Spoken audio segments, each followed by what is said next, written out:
Hello दोस्तों, नमस्कार। आपका स्वागत है आपके अपने चैनल नवजीवन स्कूल के अंदर। तो दोस्तों, आज टॉपिक पढ़ाने वाला हूँ वो है लाइन एंड एंगल। ये line and angle class 7th का 5th चैप्टर है, जिसको आज मैं आपके साथ डिस्कस करूँगा। तो मैं आज ये टॉपिक क्यों डिस्कस कर रहा हूँ, ये टॉपिक इसलिए डिस्कस कर रहा हूँ क्योंकि कमेंट में मेरे पास एक कमेंट बॉक्स में एक कमेंट आया था कि सर आप प्लीज़ लाइन एंड एंगल समझाइए, हमें वो समझ में नहीं आ रहा। तो मैंने उसी कमेंट बॉक्स का रिप्लाई के तौर पर मैं ये वीडियो उसके लिए तैयार कर रहा हूँ। तो अगर आपको भी किसी भी चीज़ में कोई भी सब्जेक्ट में रिलेटेड प्रॉब्लम हो तो आप कमेंट बॉक्स में ज़रूर बताना, ताकि मैं आपका जो सॉल्यूशन है वो निकाल सकूं। तो स्टार्ट करते हैं आज की हमारी ये क्लास। तो लाइंस एंड एंगल्स। तो आज हम पढ़ेंगे लाइंस के बारे में। तो लाइंस देखो, अब लाइंस में भी 3 टाइप के लाइंस होती है। कौन सी? पहले तो होती है लाइन सेगमेंट। अब ये लाइन सेगमेंट क्या होती है? देखो, लाइन सेगमेंट ये होती है, देखो ये है पॉइंट ए, यहाँ से ये हो गया पॉइंट बी। तो पॉइंट ए और point B means the shortest distance between 2 points. देखो ये पॉइंट ए है और इस पॉइंट बी है, इनके बीच में थोड़ा सा डिस्टेंस, उसे कहते हैं हम लाइन सेगमेंट। अब इस लाइन सेगमेंट को हम रिप्रेजेंट कैसे करते हैं? जैसे ए बी कर दिया तो हम इसको ऐसे रिप्रेजेंट करेंगे। मतलब अगर हमें बताना होगा कि ये लाइन सेगमेंट ए बी है तो हमें इस प्रकार इसको बताना पड़ेगा। और इसके बाद में बी और ए, हम यहाँ से भी तो देख सकते हैं बी और ए, तो इसको इस प्रकार रिप्रेजेंट कर सकते हैं। ठीक है, तो ये था लाइन सेगमेंट। लाइन सेगमेंट क्या होता है? Shortest distance between 2 points. 2 points के बीच में छोटा सा डिस्टेंस, शॉर्टेस्ट, जिसे हम नाप सकते हैं, वो होता है ए लाइन सेगमेंट। जैसे कि अब इसको रिप्रेजेंट करने का तरीका क्या है? ए बी, यहाँ से हम यहाँ पे जा सकते हैं और यहाँ से हम यहाँ पे भी जा सकते हैं। तो इसको बी ए और ए बी दोनों कर सकते हैं, और ऊपर हमें ये लाइन बनानी पड़ेगी जिससे इंडिकेट होता है कि ये पर्टिकुलर चीज़ हमने यहाँ पर ड्रॉ की है, वो क्या है? Line segment. ठीक है, ये है लाइन सेगमेंट। अब आगे बढ़ते हैं। अब आगे हमारे पास क्या है? लाइन। ये तो है लाइन सेगमेंट और ये लाइन। अब लाइन क्या होता है? देखो, line extend infinitive in both the direction. यहाँ पर शॉर्टेस्ट डिस्टेंस है पॉइंट के बीच में होती है। अब ये जो लाइन है वो एक्सटेंड होती है दोनों तरफ से। जैसे कि आप डायग्राम में समझो पहले, ये हमारी लाइन है, ये एरो इंडिकेट करता है कि ये और यहाँ पर एक्सटेंड हो सकती है इन्फिनिटिव, और ये इधर भी एक्सटेंड हो सकती है इन्फिनिटिव। ठीक है, अनंत तक। ये होता है ए पॉइंट, ये बी, हमने इसको इंडिकेट कर दिया लाइन को ए बी। अब इसको रिप्रेजेंट कैसे करते हैं? अगर हम मैथ के लैंग्वेज में अगर इसको रिप्रेजेंट करना चाहें तो वो कैसा होता है? देखो, ए बी, ये हमारी लाइन है, जिससे पता चलेगा कि जो पर्टिकुलर डायग्राम है ये ए बी है, जो कि एक लाइन है। ठीक है, और इसको इधर से भी तो देख सकते हैं, बी ए, इसको हमने डिनोट कर दिया लाइन को, बी ए एक लाइन है। तो ये इसकी कोई फिक्स लेंथ नहीं होती, इसकी लेंथ हम, इसकी कोई जो लाइन है इसकी कोई फिक्स लेंथ नहीं होती। ठीक है, ये एक्सटेंड करती रहती है दोनों साइड से।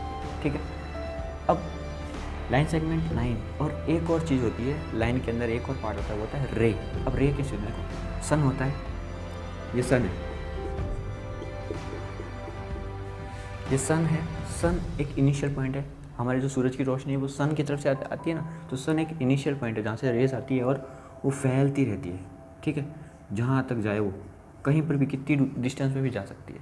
तो इसी प्रकार रे ये होता है। देखो, यहाँ पर एक इनिशियल पॉइंट है, और ये जो रे है वो यहाँ पर, ये एरो मैंने बताया कि ये इन्फिनिटी का साइन है कि कहीं कितनी भी दूर जा सकती है। तो ये जो है, तो इसका एक इनिशियल पॉइंट ए, और ये बी कहीं अनलिमिटेड जा सकती है। ठीक है, इन्फिनिटिव जा सकती है। तो इसका मतलब इनिशियल पॉइंट तो होता है पर एंड नहीं होता। ठीक है, ray is initial but not and point, but इसके पास नो एंड पॉइंट होता है। ठीक है, ray is initial but no end point, end इसका होता ही नहीं है। इनिशियल स्टार्ट तो हमें पता चल गया यहाँ से हो रही है, ए से स्टार्ट हो, पर बी इसका हमें पता नहीं कि कितनी दूर जाएगी। तो इसको अब रिप्रेजेंट कैसे करते हैं मैथमेटिक्स लैंग्वेज में? इसको ए बी, ये क्या है? रे। इसको बी ए नहीं कर सकते, इसको ए बी कर सकते हैं, इसको बोलेंगे हम रे। तो ए B is ray, A B is line, B A is line, और यहाँ पर A B is line segment, B A is line segment. इसको मेजर कर सकते हैं, ये शॉर्ट डिस्टेंस होता है, और ये इन्फिनिटी होते हैं दोनों साइड से, और इसका एक इनिशियल पॉइंट होता है और एंड इसका निश्चित नहीं होता, इन्फिनिटी होता है। तो ये था लाइन के बारे में। अब जानते हैं लाइन्स की कुछ और प्रॉपर्टीज़। तो दोस्तों देखते हैं आगे कुछ और प्रॉपर्टीज़ लाइन्स की। अब लाइन्स में देखो, हमने लाइन्स को एक एक लाइन्स को पढ़ा। अब जब हम पेयर ऑफ लाइन्स पढ़ते हैं तब क्या होता है? तब देखो, पेयर ऑफ लाइन मतलब 2 लाइनें साथ में, पैरेलल लाइन्स। अब पैरेलल लाइंस क्या होती है, distance between them remains same, कि इन दोनों लाइंस के बीच में जो डिस्टेंस है वो सेम रहेगा। कैसे, जैसे कि ये लाइन हो गई एक L, एक लाइन हो गई M, तो इन दोनों के बीच में ये जो डिस्टेंस है ये क्या रहने वाला है, ये रहने वाला है सेम, बदलने वाला नहीं है। जैसे आप देखते हो रेलवे ट्रैक हमेशा पैरेलल रहती है, अगर रेलवे ट्रैक ऐसे पैरेलल नहीं रहेगी तो जो ट्रेन है वो अच्छी तरह से चल नहीं पाएगी। तो railway track is the best example for the parallel lines. Okay, तो यहाँ पर ये जो लाइनें हैं ये आपस में कभी मिलती नहीं, इनके बीच में जो डिस्टेंस है वो कभी ऐसा नहीं यहाँ हो गया या फिर ऐसा हो गया, नहीं, इनकी जो डिस्टेंस है वो एकदम सेम रहती है, बराबर। तो इसे कहते हैं पैरेलल लाइन। अब देखो, अब आगे कौन सी लाइन है, इंटरसेक्टिंग लाइंस। अब इंटरसेक्टिंग लाइंस मतलब इंटरसेक्ट होना, मिलना, इंटरसेक्टिंग मतलब मिलना, इंटरसेक्ट मतलब मिलना। Lines have points of intersection. अब इनके बीच में अगर ये लाइन मिलेगी तो इनकी वो इंटरसेक्शन पॉइंट भी तो होगा, तभी तो हम इसे इंटरसेक्शन लाइन कहते हैं। कैसे, देखो, अब ये लाइन है, ये लाइन हो गई हमारी L। अब ये लाइन कह रही है मैं यहाँ से जाऊँगी, तो ये है हमारी लाइन M। तो ये जो लाइनें मिली है यहाँ पर, ये लाइन है और ये लाइन जो मिली है इसको हम क्या, इस पॉइंट को हम क्या कहते हैं, इंटरसेक्टिंग पॉइंट।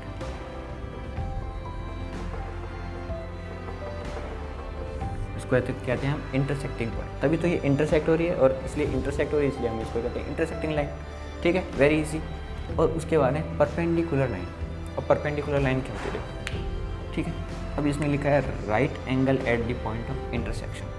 देखो, हमने पैरेलल लाइन पढ़ी जो कभी इंटरसेक्ट नहीं होती, कभी मिलती नहीं है, एकदम सेम पाथ पे चलती रहती है दोनों, इनके बीच में जो डिस्टेंस होता है वो सेम होता है। और इंटरसेक्टिंग लाइंस में हमने पढ़ा कि ये दोनों इंटरसेक्ट होती है और वहाँ पर एक इंटरसेक्टिंग पॉइंट भी होता है जिसको हम कहते हैं इंटरसेक्टिंग पॉइंट। ठीक है, उसके बाद में परपेंडिकुलर कहते हैं कि जहाँ पर ये इंटरसेक्ट होती है वहाँ पर जो दूसरी लाइन है वो क्या बनाएगी, 90 डिग्री का एंगल बनाएगी। 90 डिग्री का क्या बनाएगी, 90 डिग्री का एंगल बनाएगी। कैसे, देखो, ये हमारी लाइन L और ये हमारी लाइन M। तो यहाँ पर ये जो इंटरसेक्ट हो रही है लाइन, ठीक है, ये यहाँ से गुजरी, ऐसे देखो, ये यहाँ से ऐसे गुजरी, तो ये जो हमारे यहाँ पर इंटरसेक्ट हो रही है, तो यहाँ पर ये क्या बना रही है, 90 डिग्री का दोनों साइड में एंगल बना रही है। कितने का, 90 डिग्री का। तो ये देखो, right angle at the point of intersection. Intersection मतलब यहाँ जो इंटरसेक्ट हो रही है, मिल रही है, यहाँ पर ये क्या बना रही है, 90 डिग्री का कोण बना रही है, 90 डिग्री का एंगल बना रही है। ठीक है, तो ये हो गई हमारी परपेंडिकुलर लाइन। तो हमने पेयर्स ऑफ लाइन्स के अंदर क्या पढ़ा, पैरेलल लाइन जो हमेशा सेम डिस्टेंस रहता है इनका बीच में, और इंटरसेक्टिंग लाइन ये इंटरसेक्ट करती है और एक इंटरसेक्टिंग पॉइंट बनाती है, और परपेंडिकुलर लाइन ये इंटरसेक्ट तो होती है, पर जहाँ पर ये इंटरसेक्ट हो रही है वहाँ पर क्या बनेगा, 90 डिग्री का एंगल बनेगा। तो ये था हमारा पेयर्स ऑफ लाइंस। आगे देख, तो फ्रेंड्स देखते हैं आगे अब एक और लाइन के बारे में पढ़ते हैं, वो है ट्रांसवर्सल लाइन। ट्रांसवर्सल लाइन क्या होती है, देखो दोस्तों, ट्रांसवर्सल लाइन डेफिनेशन से देखते हैं पहले, उसके बाद में हम डायग्राम्स के अकॉर्डिंग समझते हैं। A line intersect 2 or more lines and has 2 or more point is transversal line. देख लो, एक लाइन जो दो या दो से अधिक, एक नहीं, 2 या 2 से अधिक लाइनों को इंटरसेक्ट करती हो और 2 या 2 से अधिक पॉइंट बनाती हो, उसे हम कहते हैं ट्रांसवर्सल लाइन।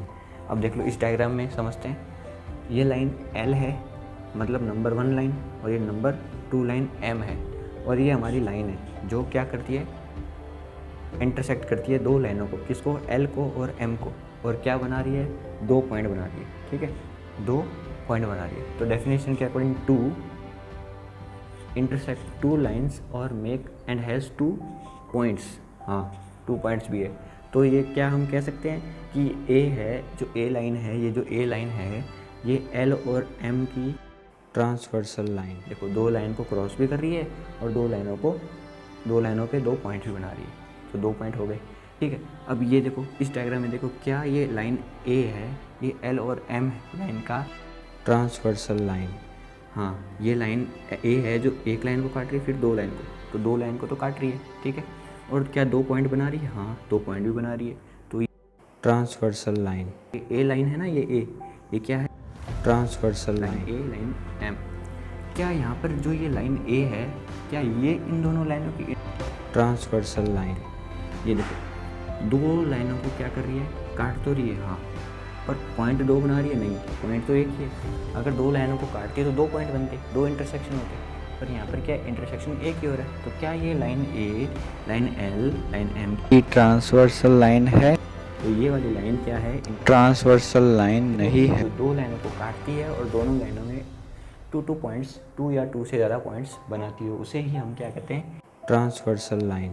तो आज के इस पार्ट में हमने लाइन के बारे में पढ़ लिया। अगले पार्ट में हम क्या पढ़ेंगे, एंगल्स के बारे में। तो लाइंस के बारे में हम अच्छी तरह से जान लिया है।